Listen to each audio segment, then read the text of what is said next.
मोफत सोने देण्याचे आमिष दाखवून सांगली जिल्ह्यातील दोघांना रिव्हॉल्व्हरचा धाक दाखवत 10 लाखांची रोकड लुटणाऱ्या टोळीतील एकाला कुरुंदवाड पोलिसांनी अटक केली आहे। मुस्ताक पटेल असे अटक केलेल्या व्यक्तीचे नाव आहे।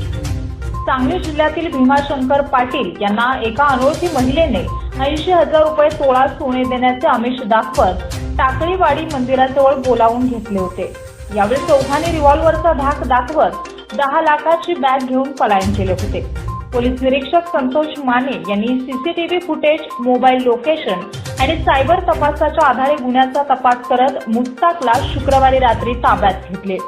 पोलिसी खाक्या दाखवताच त्याने लूटमारीत सहभाग असल्याची कबुली दिली आहे। त्याला न्यायालयाने मंगळवारपर्यंत पोलीस कोठडी सुनावली आहे। या प्रकरणातील मुख्य आरोपींना जेरबंद करण्यासाठी कुरुंदवाड पोलिसांचे विशेष पथक कर्नाटकात रवाना केले आहे। बीपीएनसाठी कुरुंदवाडहून उमेश माळगे।